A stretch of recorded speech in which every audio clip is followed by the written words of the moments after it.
You could call this video miscellaneous tips and tricks. This is everything else that I've found while playing a new world that didn't fit in its own standalone kind of video, but it's absolutely something worth knowing. So without further ado, let's go. Hey there, this video is brought to you by my channel memberships. You can join for as little as $1 and get some legit benefits like access to exclusive content and discounts on my merch store. Let's get into the video. Chapters, as always, will be available if you are looking for specific stuff. And we're going to start off with enhance your character. You can craft these things called weapon codes at the Arcane repository, where you craft your potions and other good stuff. Make the most of your journey when you are going out and exploring, especially in dungeons, by making these weapon coatings. They will give you a percentage buff to damage type to specific enemies. So say a 5% damage increase to Lost or Ancient types, whatever it may be. If you are doing some of the harder content in the game, like the elite zones or expeditions, this is a valuable thing to have just to get a little bit of extra juice out of your weapon. You can craft the basic ones pretty early on in Arcana. You only need like 7 Arcana. If you can't make these or you don't really want to, you can go to the trading post and actually just buy them. They're relatively pretty cheap for the ones that I have seen. You can, in the same vein, also make honing stones, which just give you a flat damage increase to whatever your weapon is that you apply it to. You can get these pretty comfortably from the forge. You could also buy these on the trading post as well. There are different levels to these and give you a various amount of increase as well as the amount of time it increases it for. These are really good for like elite mobs that you might find throughout the world that maybe you need a little bit of extra juice just to finish them off. They're really short buffs, like they're only maybe 10 minutes long depending on the honing stone that you do get. Just a good way to get a little bit of extra juice out of your weapon again if you do need it for specific fights, especially when you're adventuring alone. You're trying to maybe do a corrupted zone on your own. Just good to have a little bit of extra damage that you can put out. And it's also worth noting for these that the weapon coats will only apply to the one specific weapon that you apply it to. So if you switch your weapon and then switch back, you can see that it's actually only applying the buff to that weapon. However, the honing stones will actually apply across both of your weapons, even though for some reason the animation shows you honing the one weapon and you switch and you still have the buff, but I'm not a developer. It works, it works. Another way you can enhance your character is by food buffs. Now, for the most part, you'll know that you should have food on you and active at pretty much all of the times just to get a little bit of extra health as you're exploring, but you can also get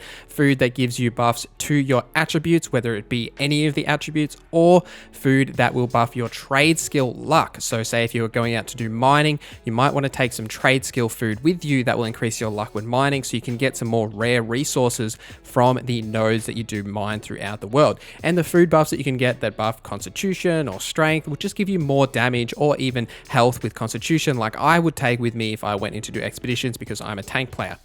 The last way to enhance your character is the encumbrance potions. You can get these from the Arcana repository stations, same as the weapon coatings. These require a little bit more Arcana. However, if you just want to buy them from the trading post, they're usually pretty cheap. And basically what these do is increase your overall weight limit, so you can carry more. And these are just great for if you are going out exploring a lot, maybe you want to grind and get tons of ore or something. This will just increase your carry weight so you can carry more ore and bring all of it back to the station with you.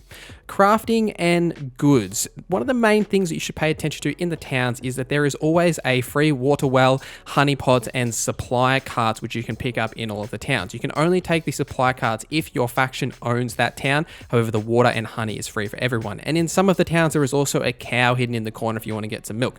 The water and honey you can also actually use as a quick buff to your health. You can get some health regen just by consuming water or honey. You just have to use it as you would like a normal potion, although you can use these in all of your cooking ingredients as well. Go to any crafting station that you may find that you want to craft. And if you're not sure of the ingredients needed or you want to see extra ingredients, you can actually untick the owned items. And this will give you a full list of the ingredients that you can use to craft this specific item. This is really good for cooking, as there are tons of different options that you can substitute for cooking. So you can see different things you can substitute for the cooking that you can do. You can often actually increase how many of an item you can make by doing this, or even just by clicking that drop down list to see what other items you can substitute for that you may have. because you can often substitute something that you may only have one or two of for something you have more of and just be able to make more of that. Gives you extra XP as well as more of the item that you're trying to make.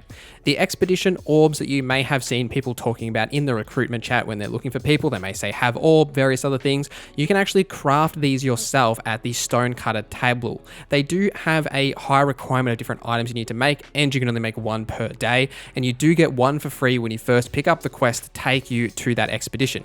But if you are going to be doing expeditions a lot and you do want to make sure you have one of these orbs, you can go to the stonecutter's table and you can make them.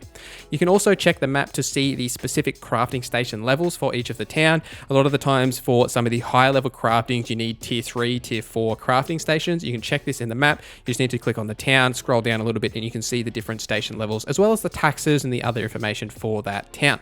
When you are cooking or doing any furnishing, there are items that will appear in your inventory which don't necessarily show what they are, and they do appear in the same sections as resources. And these are recipes and the schematics that you can use to actually get recipes for cooking or schematics for actually making different housing items. These need to be salvaged just like you would any gear, and it will teach you that recipe. Then you can go to that various station and actually make that item. There are recipes and schematics that you learn from this method from world drops. So your recipe drops in the world, then you salvage it, then you learn it, and it doesn't actually come just from leveling up your trade skills like all of the other trade skills do. You will get some cooking recipes from just leveling it up, but you can get extra ones by doing this, and they're often stronger than the ones that you would get just by leveling up the trade skill.